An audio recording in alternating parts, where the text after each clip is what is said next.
Hello and welcome to Talkernate History, the podcast where we, Matt and Max, talk about works of alternate history scenarios, and history in general. This episode is the second part of our short story competition, pseudo competition. Not really. I mean, it's all for fun, but more stories. Yeah. Very happy we've gotten some really, really excellent works, and we can't wait to talk about them today. Our users are visionaries. They know what they're doing. They're not messing around here. Mm-hmm. Oh my God. Yeah, these are great. We've gotten some really excellent ones. Though we're still kind of scratching the surface. I think this is... Yeah, we've got more. There'll be more episodes. But we don't want to do one that's, it would take a super long episode, and we want to give each story its due that we want to discuss. So we got more than we expected, but that was wonderful. That was a very good thing. So we're just going to space these out over time. Mm-hmm. Maybe next episode won't even be a short story episode. Maybe we'll do something else. I don't know. We'll find out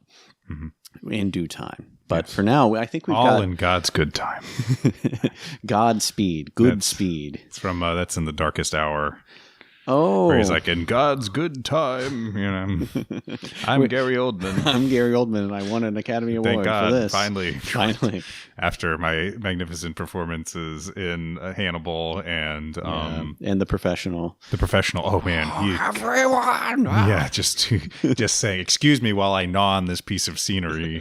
Noted throat disc enthusiast. I love Beethoven. And then he just all of a sudden just.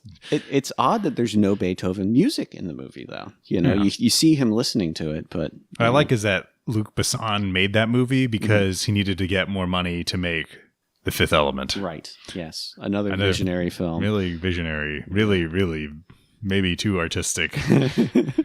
Some things you just know French people made it. You just look at it and you're like, yeah, that's French. That's totally French. They may have the most annoying character in movie history. Ruby Rod. Yeah, correct, Chris Tucker character makes you want to scream. Not in a good way.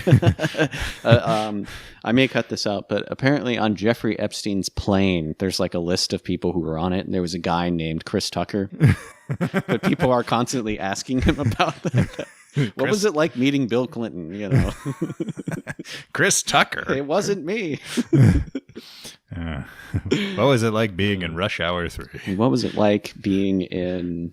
He's not really in all that many movies. His career's kind of Rush Hour, and he got his money and got out. That's right. Good for him. Get in, get out. Get in, grab the money.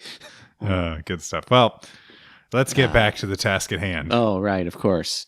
History, alternate history. So we've got about 5 stories, 4 or 5. And we've got a nice span of ages. We go from the early 1800s all the way to the modern era. Yeah. And let's start off with The Oregon War by T.T. Drewett. Or the Oregon War. I never understood. Is it Oregon or Oregon? I think it may be Oregon. I think I've heard people say the Oregon Trail. Mm-hmm. But died of dysentery, Max. They may have been. Did you ever play the Amazon Trail? Never even heard of it. Oh, okay. I think I got it from like a cereal box or something, but it was pretty good. Got eaten by a caiman. Oh, no. Theodore Roosevelt is in it, actually. You've now become Jair Bolsonaro. Yes, finally. I love it. I think he got like stabbed before he was elected. Some guy tried to kill him. He got stabbed in the stomach. He still has like health problems stemming from it. Man, that sucks. Ugh. Oh, that's terrible. Just like Rasputin. He was also stabbed in the stomach by some woman that thought he was the Antichrist. Yeah. Yeah.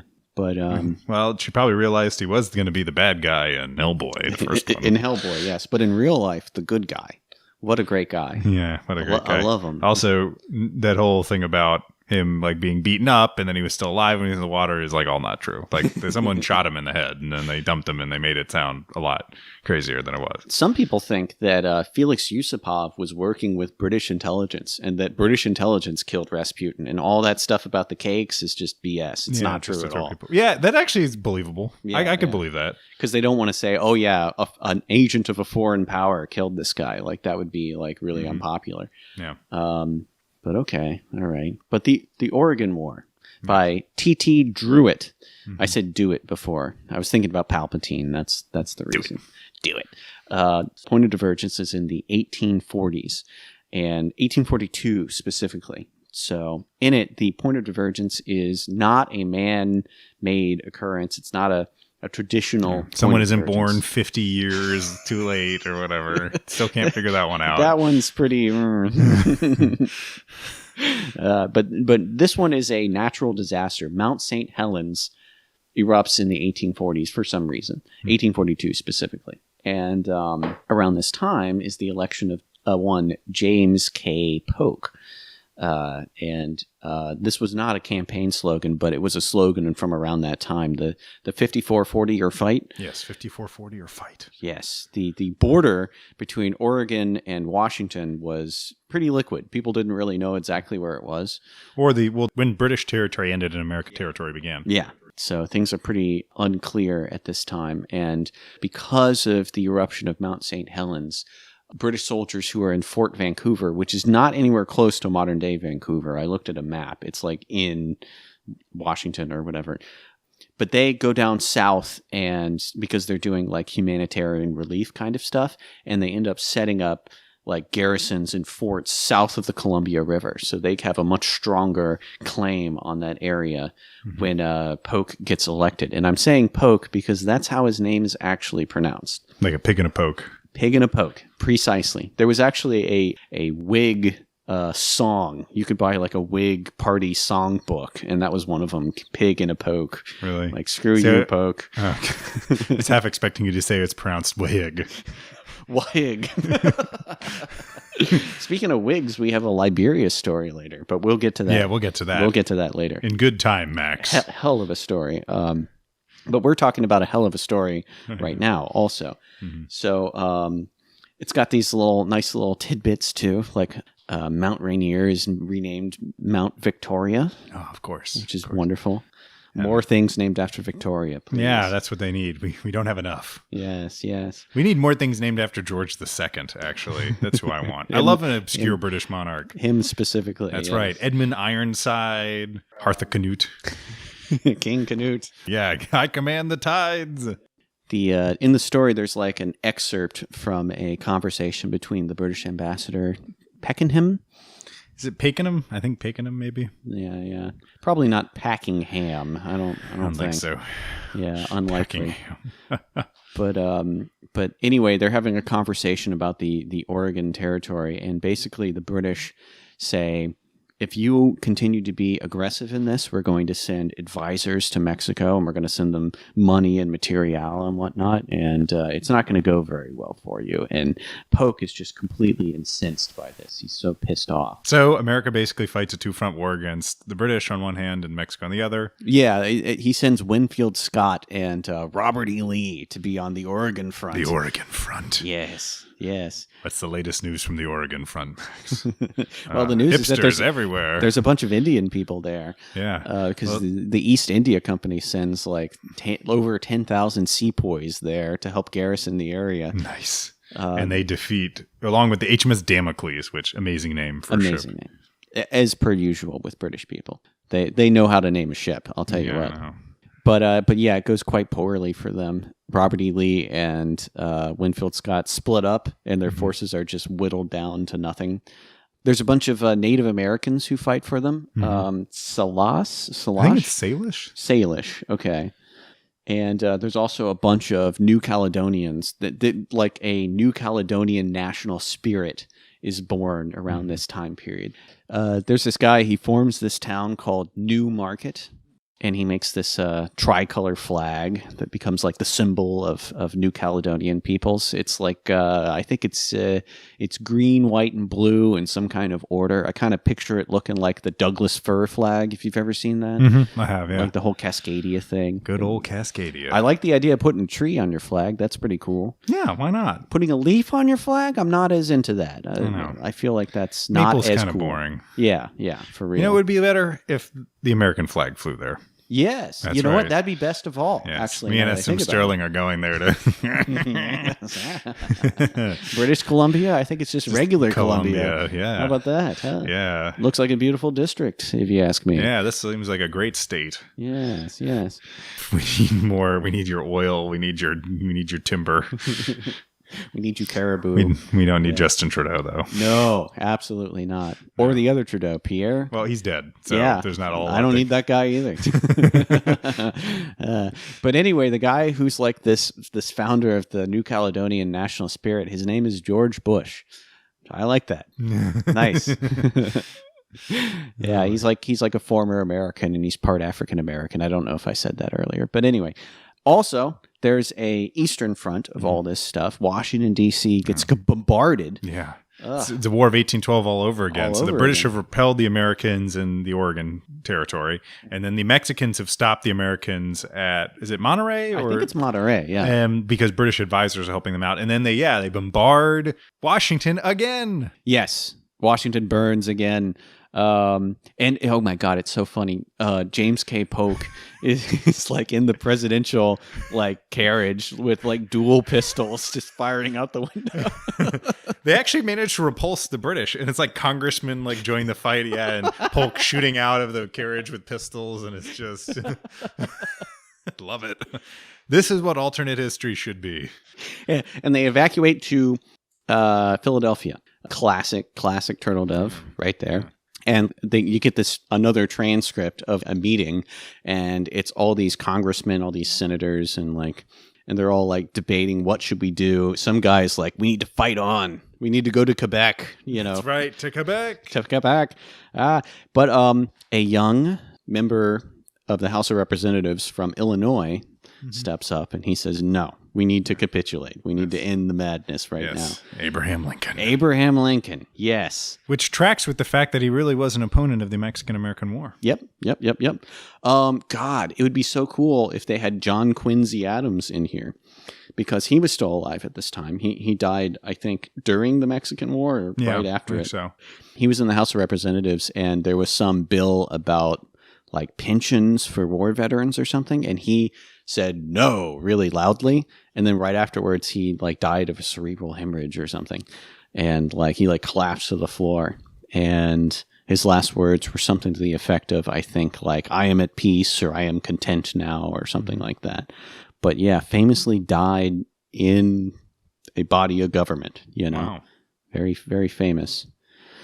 But yeah, I would love to see my boy John Quincy in this story. That'd be pretty cool. Yeah. Which, by the way, just like Polk, another weird pronunciation. It's Quincy, not Quincy. Yeah, John Quincy. Yeah. Yeah, just like the town. So interesting. Yeah, what a guy! I read a book about him, and I thought it was surprisingly interesting. It was an he had interesting, an incredibly varied career. It was more interesting than the book about James K. Polk that I read. Mm-hmm. That was not as interesting. That was not as more of a dry tome. Yeah. But I mean, John Quincy had such a long career, and Polk died pretty soon after his presidency. Like a month. Yeah, which happens in this story too. Mm-hmm. But that's exasperated by the shame of this horrible, horrible defeat that he's experienced. Yes. And it results in Texas goes to the United States. Yes. But the Oregon Territory goes to Britain, and New Caledonia is formed. Yeah, it's a protectorate now. Protectorate. Yeah. America has to pay war reparations as well.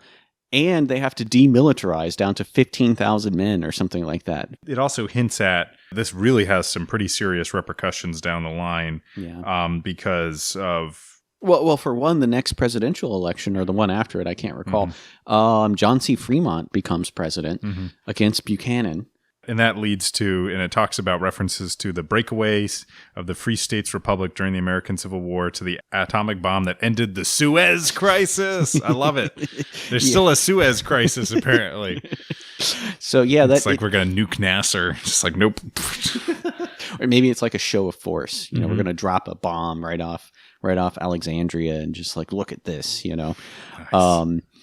But yeah, it ends somewhat suddenly, or at least it appears to. But the real attraction is the bibliography at the end of all this. Oh, it's so good. God! Oh my God! There's been some nice little fake footnotes inside of here, but the bibliography expands upon the books that have been mentioned, and it is absolutely wonderful, astounding. Yeah, very nice.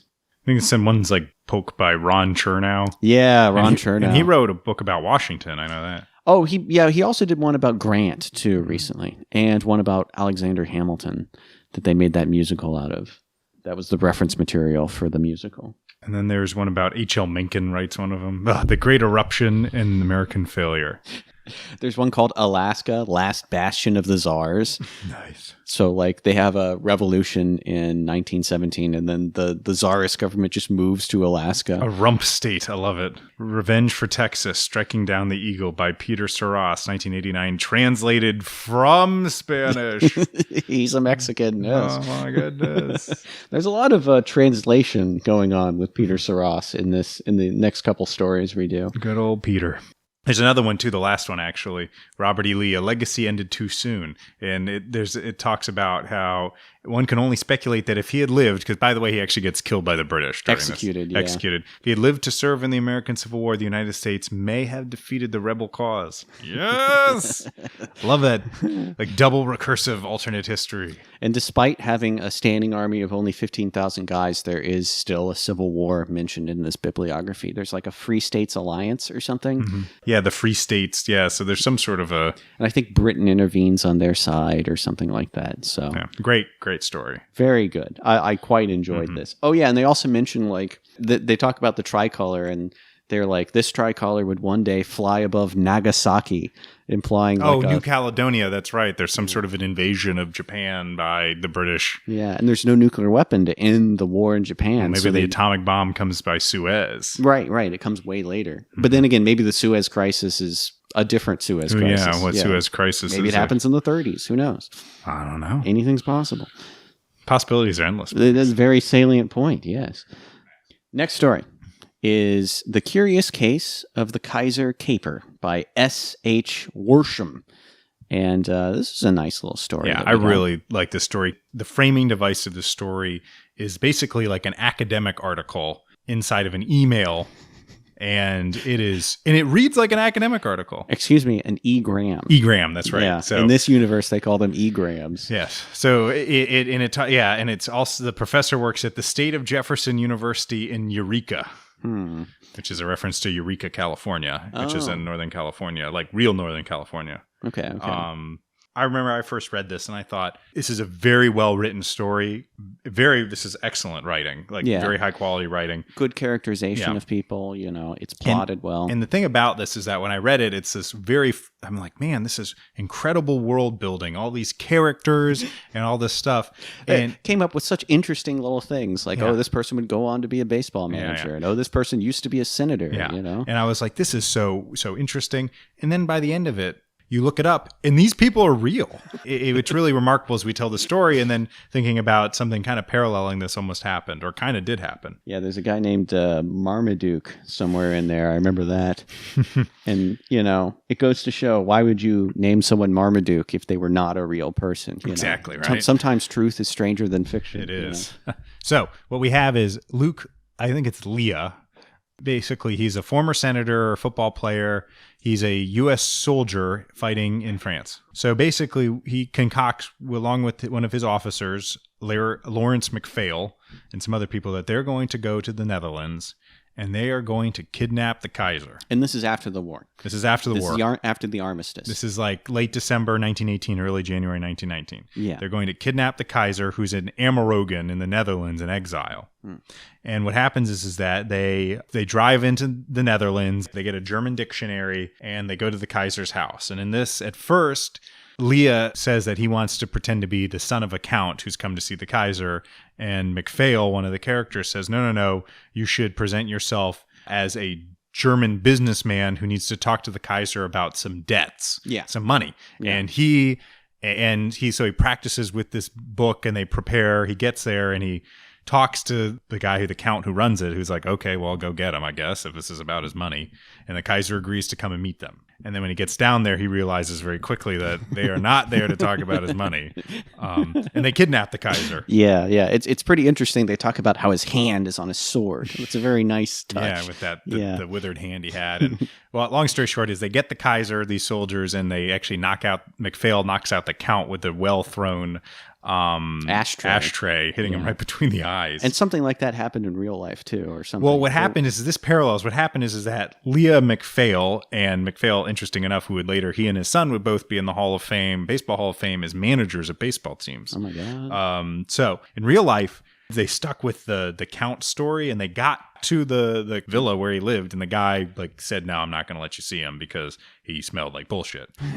But in this one, I guess their story is more believable, and it talks about how Leah during the story is like practicing again and again like some limited phrases in German, so he sounds like a German.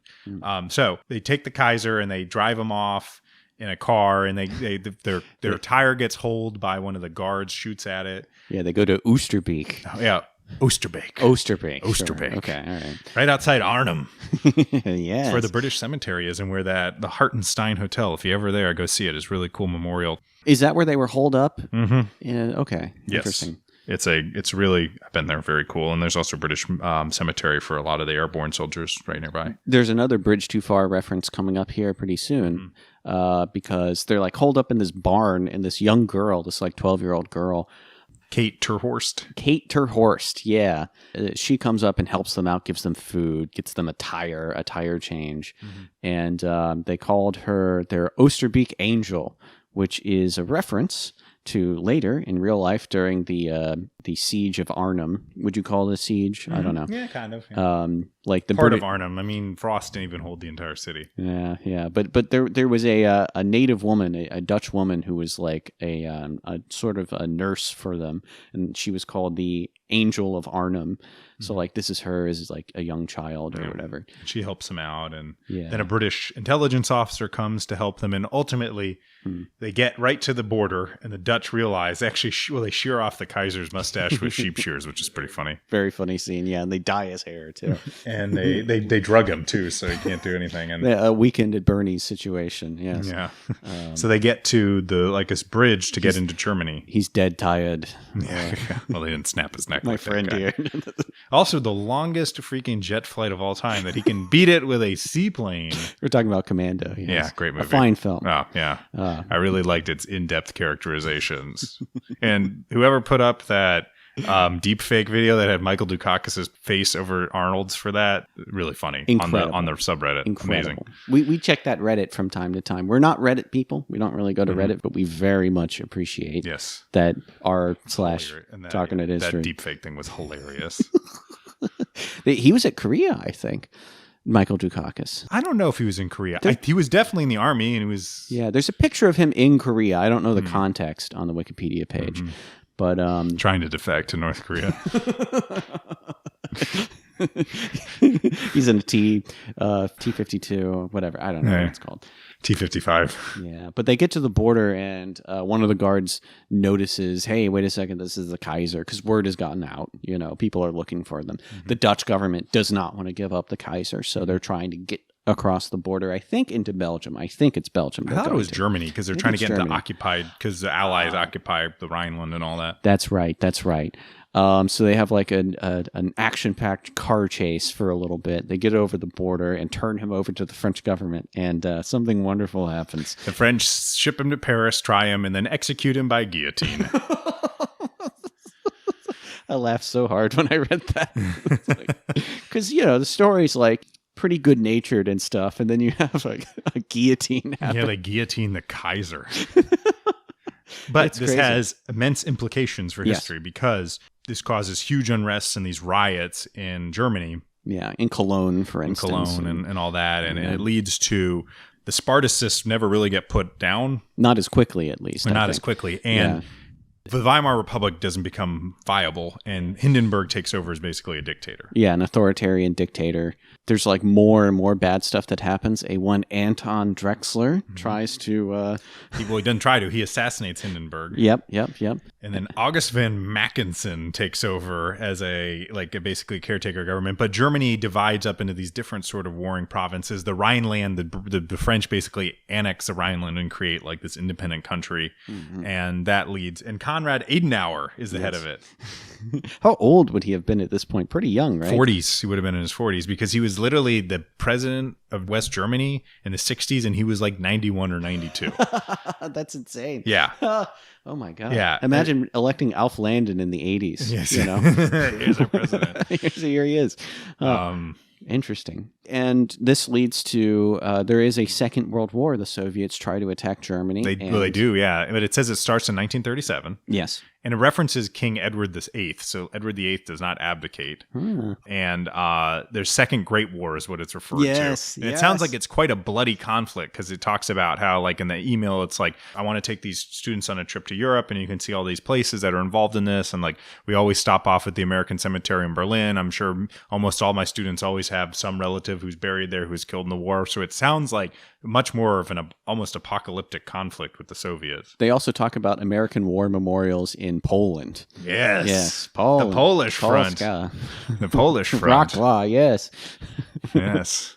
The brave American assault on Bydgoszcz. Yeah. Bialystok, yeah. It's a really super well written story, and also I guess because of that, Jefferson becomes a state, which is a proposal that's been around about parts of Northern California and Southern Oregon becoming a state. Either that, or Jefferson was a state before, and this is like a non-relevant point of divergence in the distant past. I don't know. Either way, great story, really well written, and honestly, I was shocked when I looked it up and saw this actually. I do like the egram thing too. That's pretty funny. Yeah, that is nice. Let me send an egram from my phone. Let me tap out some Morse code for you here. Next story. The Red Fighter Pilot Takes Flight by Tyler Bio Rodriguez. This is a great one, written in the Billy Mitchell's overt act style. One of our favorite types of story. It's so good. And and kudos to anyone who writes in that way, because that is a really tough way to write a story, because you have to be very creative, because you have to come up with multiple points of view. You have to link it together in a way that forms still a cohesive narrative. So I commend anyone who writes in this way. But it's the Red Baron. It's a Red Baron story. Yeah. And I will defer somewhat to you because you know who all these people are, these machines and whatnot. So basically, the diversion happens in July 6, 1917. So in July of 1917, the Red Baron was engaged in reality was engaged in a fight with what are called FE-2Ds, which are pushers, big two-seat pusher planes, which the British were still using at that point in the war. And he actually got hit in the head by a round fired by, so the FE-2s had a pilot and then they had a gunner who sat in front of them who had a Lewis gun on a flexible mount. I guess you don't need an interrupter when you're doing that. No, well, but it was because it's forward facing. But so there were some like the DH-2, which is probably the most famous. That was a single seat that had a fixed Lewis gun. This one, the FE-2, had at least the versions they were using at the time, had a flexible mount Lewis gun. The very front is the gunner, and then behind him sits the pilot. Mm-hmm. And the gunners usually weren't strapped in. So there are numerous accounts of people getting, if you get shot down, basically as a gunner, you weren't going to live. Or if you hit a furrow in a field or something, you're flying out. So held on. I think they held on to those guns pretty tightly. But long story short is one of the gunners actually managed to hit the Red Baron in the head with a round, and he survived. He managed to kind of crash land and all that. Donald Cannell was the pilot. But so he was out of action for a while, and that changed kind of the course of his career. And then he dies in April 1918. Mm-hmm. So what happens in this is he shoots down the plane. And so he keeps fighting. So in September 23rd, 1917, he and Werner Voss, who is his great rival at the time in the Luftstreitkräfte, which is the Imperial German Air Service. Okay. I love the name. All right. So they get into this fight with what's called B Flight of Number 56 Squadron. So in real life on that same date, Werner Voss and one of the first Fokker triplanes fought with this sort of legendary air battle with these British pilots, like 1 against 7. And none of the British were shot down, although several of them were injured and their planes were damaged. And a pilot by the name of Arthur Rhys Davids ends up shooting down Werner Voss and killing him. Well, in this one, it's Richthofen and Voss basically decimate this flight and shoot down almost all of them, and includes James McCudden, was one of the great British aces of World War I, who's kind of not very well remembered now. Also, probably pound for pound, probably the best, because I've referenced it in another podcast of a book called Above the Trenches, and it documents basically every ace that the British Air Force had. And one of the things they did in this is from the late 80s, early 90s, is that they actually went to see how many of these claimed victories they could confirm against German records. And if you look at McCudden's, he by far probably had the most that they could link to known German losses. So he probably, you see these British pilots in World War I were claiming 60, 55, 60, 70 kills, some of them. And you look at World War II, and I think the highest. Well, there's one guy who there's a disputed, probably more than 40. A guy named Marmaduke Paddle. Oh my God, another Marmaduke. Yeah, South African pilot who probably shot down more than 40, but he fought in Greece and North Africa. So the higher end for Allied pilots was mostly in the 20s and 30s, in World War I. But for a lot of them, the numbers are not going to match up. When you have these pilots saying they shot down 50 planes, probably did not shoot down that many. The person who comes closest is probably James McCudden. So that's a long detour to say he's considered to be one of the best pilots the British had.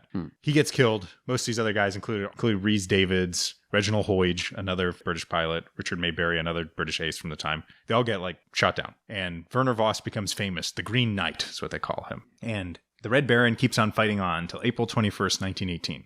So that's the date in real life he was killed. In action. Interesting. Shot down almost certainly by a gunner on the ground. And he's killed a lot more people in this story than he did OTL because he's not injured for a really long time. Yeah, and he's coming up on his 100th kill rather than being at 80. And the Kaiser has mandated that once he reaches 100 kills, he's instantly retired. He needs to go home for propaganda purposes. They don't want this extremely valuable guy to die. And also he's useful for training people and whatnot. So they get into this fight with number 209 Squadron, which is armed with Sopwith camels. Yes. And at that time was at least the flight that was engaged in the battle was led by Roy Brown, who's a Canadian who in real life is credited with shooting on the Red Baron, although almost certainly, again, as I said earlier, was probably a machine gunner on the ground. And they get into that in the story. They do get into that. So long story short is that the Red Baron shoots down multiple pilots, including Roy Brown. He shoots down a guy named Wilfred May, who actually in real life was the person he was chasing when Brown attacked him, and basically he got drawn into this ground fire.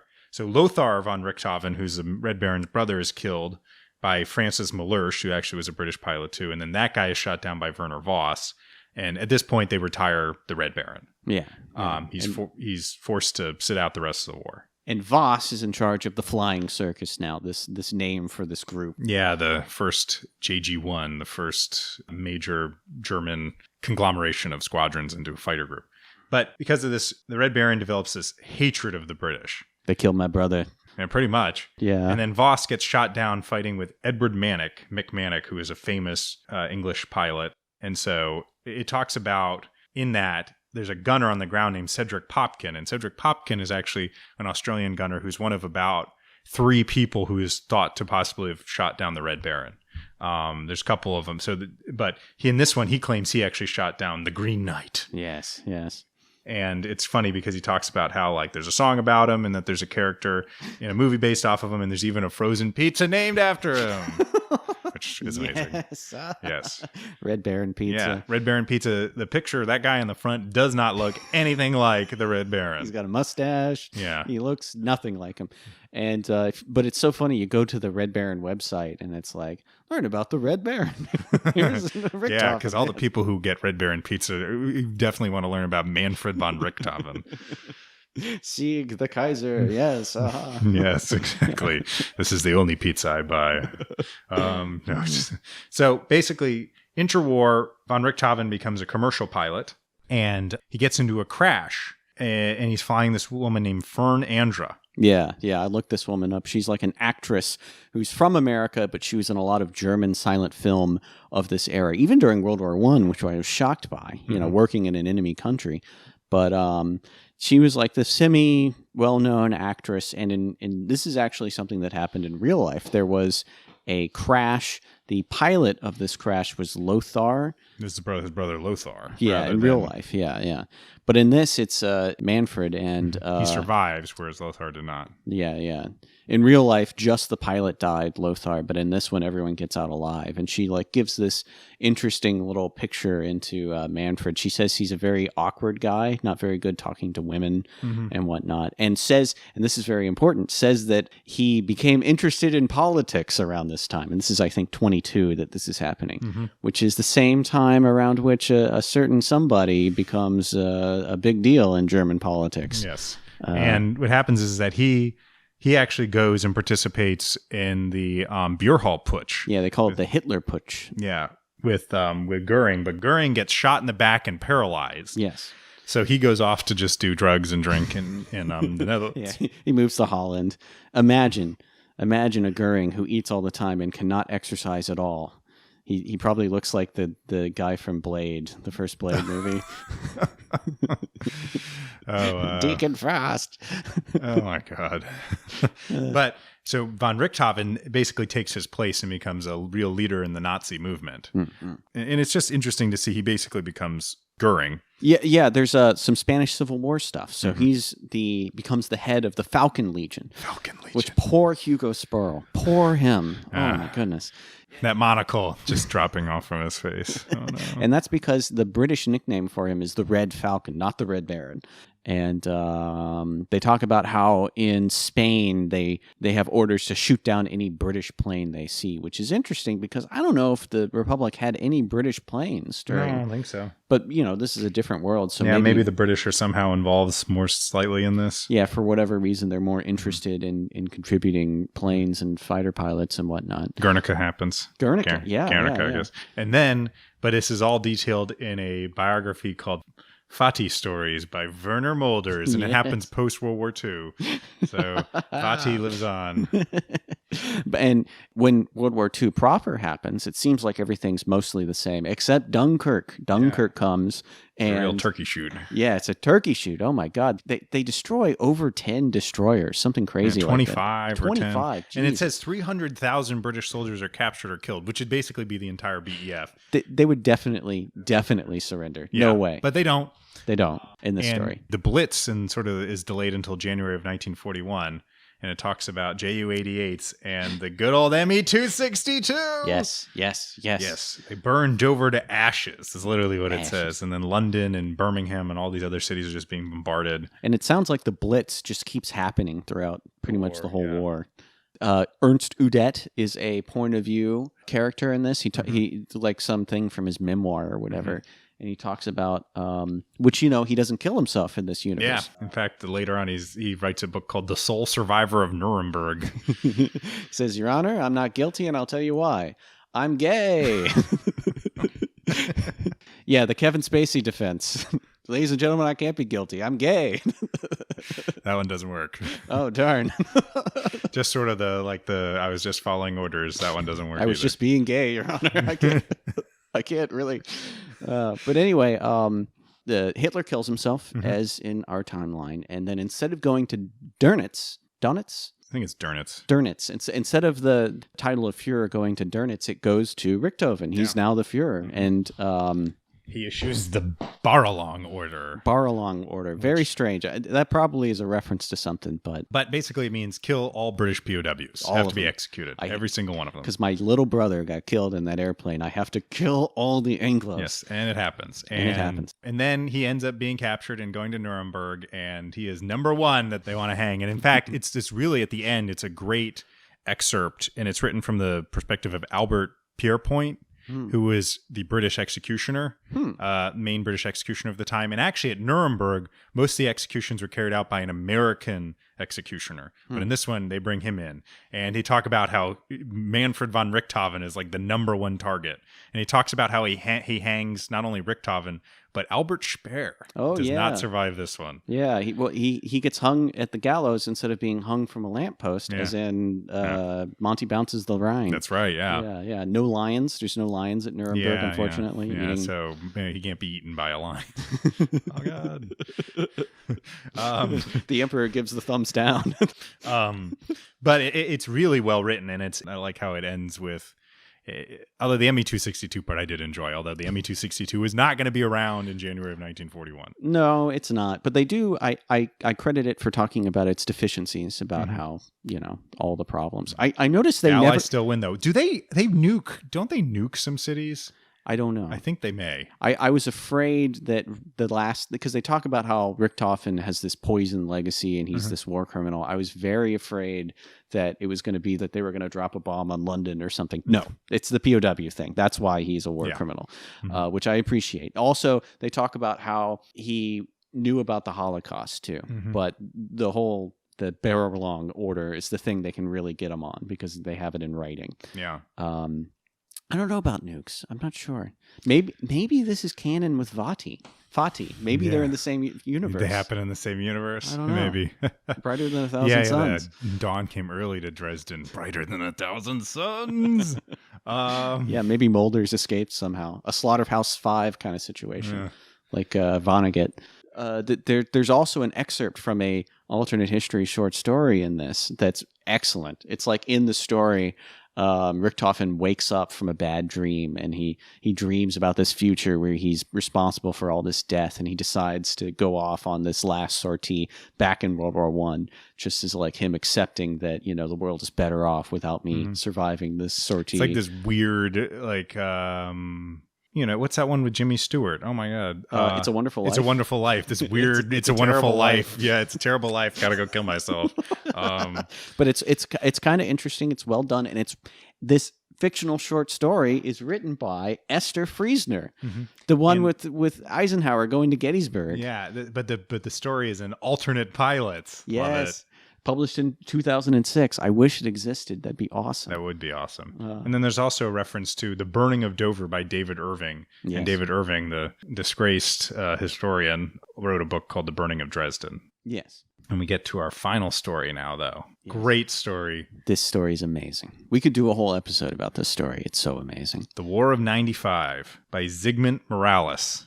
Interesting Polish-Spanish combination there. Interesting. I'll let you start off with this one, Max, because I know you really like it. This is an amazing combination of the Peter Sarras style footnote-heavy thing merged with kind of, it really reminded me quite a bit of Lee at the Charge, I think was the name. No, the Charge of Lee's Brigade. That was it.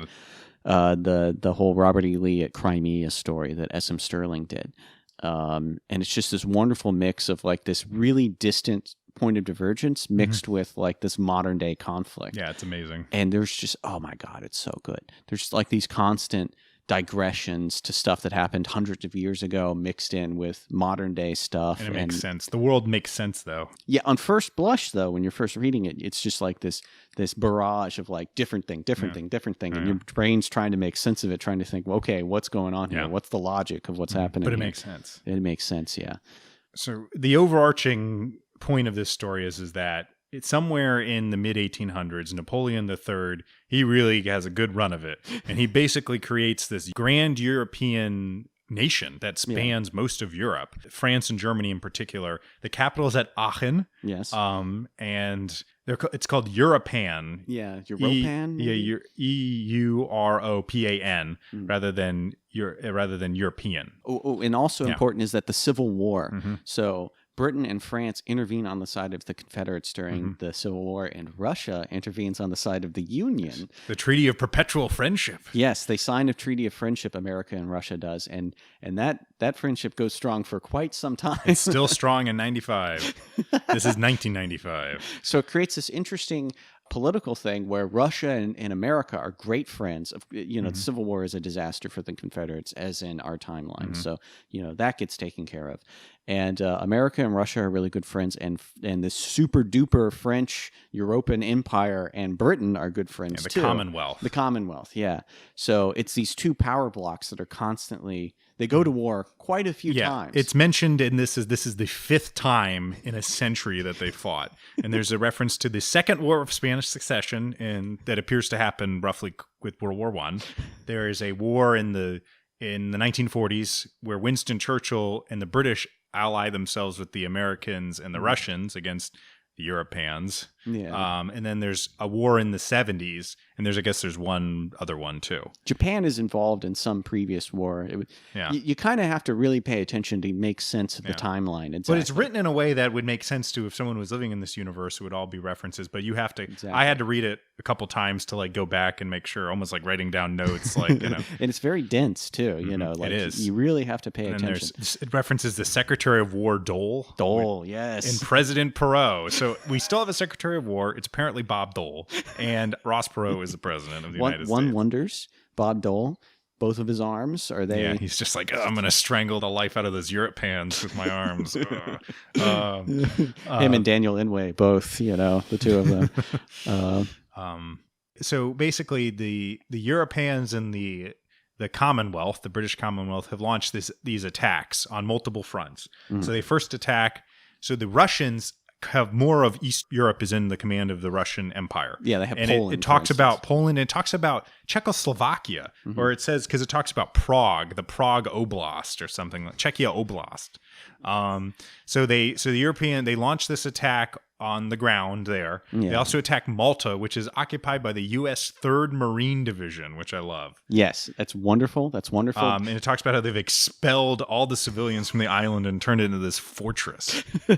This is a world where the Joe Don Baker film Final Justice never happened. It's horrible. What a disaster. But yeah, all the civilians are gone, and it's just this gigantic fortress filled with Marines.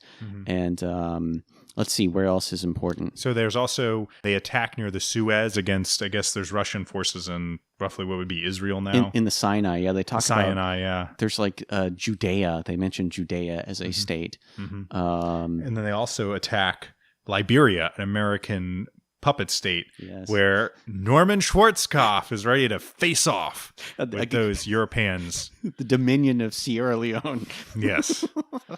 And, oh man, it's great. So wonderful. It's so good. And it talks about there previously been a second Indonesian war. And there's also an assault by the Americans and the Indonesians on Singapore. Yes. Across the Malacca Straits, which is a stronghold. For basically the point of this war is to try and, I guess there was a war in the 70s that didn't go very well for the Europeans and the Commonwealth. They're trying to regain a better position, basically politically. There's fighting in Cape Town as well. The 101st Airborne Division goes down there. The Americans, it says for the second time in 20 years, the Screaming Eagles jumped into Africa. I'm like, what? Oh my God, this is hinting at something really cool. It's like Avatar with Nigeria. There's Australasia. So I guess New Zealand and Australia formed a country. Yeah. Importantly, in Cape Town, who's defending the area? The leader of the King's African Rifles, Idi Amin. He's a commander, yes. And so the Americans jump on there, and it says the Rhodes Railway. They seize the head of the Rhodes Railway. Schwarzkopf launches Cocoa Storm in Liberia. It should be Cocoa Shield, is what I think. Well, no, but they counterattack, and they do reference them having Apache attack helicopters. Yes. And they are smashing the crap out of the Entente Cordiale there. And it talks about Norman Schwarzkopf. It later references President Schwarzkopf. Oh my God! And President Powell as well. Colin Powell becomes president also. Nice. That whole Malta thing. So it's mostly a success for the United States, but they knock out their anti-ship missile batteries. So the Entente Navy is able to pass by the island and enter the Suez on their way to Singapore. And the commander of Singapore in this, I'm trying to remember. Arthur Percival III, which is a funny reference to Arthur Percival, the guy who surrendered Singapore in 1942. They also say that for the third time, Fortress Singapore has fallen, which makes me wonder, is this Arthur Percival guy screwed up 3 times in a row? I know, right? 3 generations of failure. And it references too for the Europeans, but apparently it talks about Mussolini's Nova Europa at one point from the 40s, which is amazing. Oh my God. Chancellor Mitterrand, Napoleon IV brings in Louis Clemenceau to be the... Yeah, because Mitterrand is expelled with a vote of no confidence. Phantom Menace style. I know. Vote now. Vote now. Chancellor Valorum. No. But yeah, Napoleon IV. They say a Bonaparte restoration happens in 1947. Which, okay, interesting. Ian Smith is the Prime Minister of Great Britain. Oh my God. The guy who was in charge of Rhodesia. Yeah. But it basically ends with there's a stalemate in the Europeans launch a tactical nuclear strike on the Russians. Yes. And the Russians respond with a tactical nuclear strike on a base in Egypt. Yeah. And then attempt a tactical nuclear strike, the Europeans, on Schwarzkopf, but then it's shot down with a Patriot missile, the plane.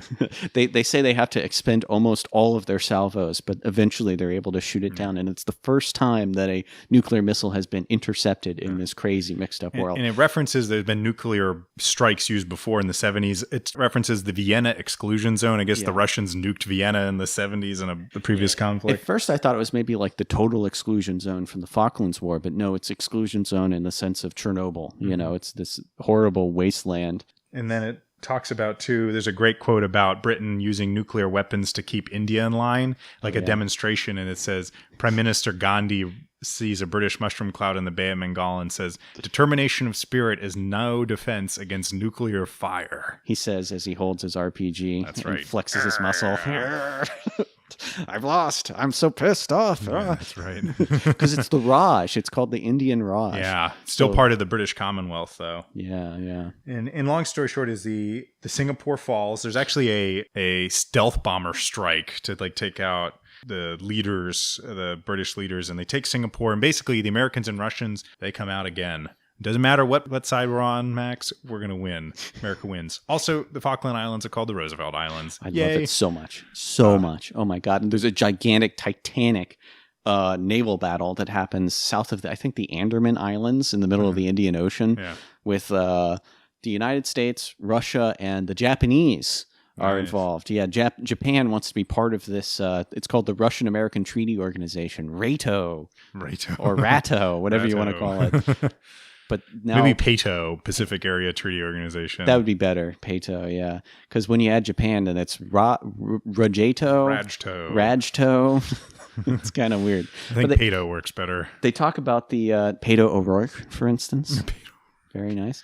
Japan is led by Izumi Sato, who doesn't seem to be a real person in our timeline, but it says that she's related to Nobusuke Kishi, who's the grandpa of Shinzo Abe, the former prime minister of Japan. Yeah, he had to resign over his some kind of stomach issue or something, colitis, I think, something like that. But yeah, that guy's interesting. I recommend reading about that guy. He was like the governor of like Manchukuo or something. Like he was almost executed for war crimes, but barely got off, kind of Albert Speer style. He's in that the New Order Last Days of Europe mod thing that I showed you. The one where Hitler's driver is in charge of Madagascar and stuff. But interesting guy. Yeah. This is a great story. Really, really well written. Great footnotes. It talks about how great footnotes. Yeah. Winnable Thermonuclear War by Henry Kissinger. That's a book I want to read. Yes. How to Win at Thermonuclear War. A dummy's guide to that. And they talk about how mutually assured destruction doesn't actually work in this world because they've been nuking each other left and right several times, and it hasn't ended the world yet. And the reason is that people don't want to end the world. They want to use these limited uses of this bomb. And that's kind of interesting. They talk about how Robert McNamara was a big proponent of that idea, and it has been proven false over time. Kind of reminded me of that Wade Dudley story. I think it's Fifth Fleet versus Sixth Fleet. Yeah, the one, yeah. It's like, why doesn't it end with a nuclear war? Because why don't you just simulate that by taking this book and hurling it into a fire? Yes. And I think Wade Dudley is definitely mentioned in the footnotes somewhere. S.M. Sterling is definitely mentioned, the author of The Great Crises of the 20th Century. Yes. Peter Saras is mentioned. So he's mentioned having translated both a German and a Japanese book. So he what a polymath. Yeah, that's right. He speaks Japanese, he speaks German. The German book is by Otto von Bismarck. The New Charlemagne, Napoleon III. Yeah, New Charlemagne. And it also implies that Elon Musk is going to become the head of the Commonwealth, which is kind of funny. That is super funny. After Ian Smith, another African guy. Yeah. Oh my God. There's a guy, Hideki Anno, writes a book called Wars of the Heisei Era, which is weird because Hideki Anno is like some kind of anime director or whatever. But in this world, possibilities are endless. He's a historian in this world. So, okay, cool. But yeah, great story, super well written, really engaging. One of my favorites. One of my favorites short stories that we've read, regardless of whether it's a fan submitted one. Yeah, this is really, really well written. Amazing. Mr. Zygmunt. Zygmunt. Very proud of you. Also, the Pentagon still exists, which I found was funny. Yeah, I quite like that as well. Yeah, really, really fun. Well, all right. Sounds good. That's about it for today, but we're going to review more. We know there's more, and we'll be reviewing more next time. But thank you all for listening. Thank you for submitting these stories. They're excellent. Thank you so much. We appreciate you all. You all have a great day.